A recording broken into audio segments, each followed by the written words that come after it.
kipindi kirefu pamekuwepo na hali ya vuta nikuvute baina ya wachuuzi na serikali ya kaunti ya Uasin Gishu kuhusu namna uendeshaji wa soko kuu la Eldoret kiasi cha kusababisha mali isiyokadirika kuharibiwa.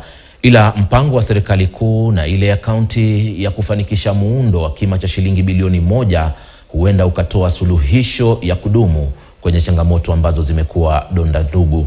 Mwanahabari mwenzangu Elvis Kosgei na maelezo zaidi. Pendekezo la kujenga soko la kisasa kwa gharama ya kima cha shilingi bilioni 1 kwa jina la Eldoret 64 Ultra Modern Market huenda litazika katika kaburi la sahau vita vya mara kwa mara baina ya wachuuzi, wafanyabiashara na serikali ya kaunti ya Uasin Gishu. Rais William Ruto anatarajiwa kuweka jiwe la msingi kwenye uga wa soko hili ambalo muundo wake tayari umeanza kuwasisimua wengi. Ni ghorofa 6 ambapo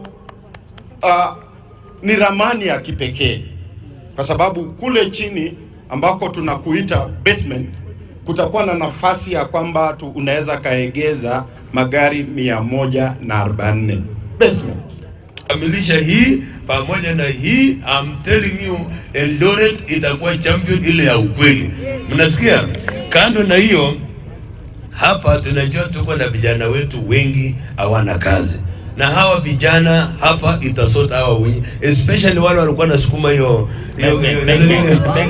bang bang na nini nyingine hiyo mkokoteni. Tutapanga in a way that hawa pia tutamwambia ule contractor tuhusisha hawa vijana, na hapa tunataka kuweka sura kamili ya Uasin Gishu. Sisi ndio tutaweka msingi, tutaanza kutoa ile mchanga ya juu na pia tutengeneze hiyo ground ikue level, ndio His Excellence akikuja hapa ku-launch apate kila kitu iko sawa. Mzozo wa mara kwa mara mjini Eldoret ulisababisha hasara isiyokadirika. Mwaka uliopita biashara zikavunjwa na makumi ya watu kupata majeraha kutokana na mzozo huo. Mimi nasikia uchungu. Serikali ituambie mahali tutapeleka watoto, wasikae mahali penye wanaweza kufaidika. Hawa vijana wamesoma, si ati wachasoma. Hawa vijana hizi pang moja ikichaa ni 1,100. Wenye wanaibiwa, wale wenye wanachukuliwa vitu yao ni vijana wadogo. Wale wenye wanaibiwa ni vijana wadogo, wanauza matunda, ni vijana wanaitwa bang bang.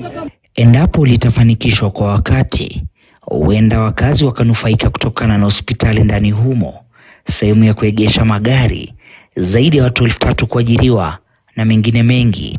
Tutakuwa na hospitali pia katika hili jengo. Kati ya zile nafasi katika ghorofa 6 kutakuwa na jengo ambalo sehemu ambao tumetenga, ambapo bwana gavana utatusaidia kulete madaktari, ndiposa yeyote ambaye anagonjeka akiwa katika mazingira yale ya soko ako na mahali pa kutibiwa.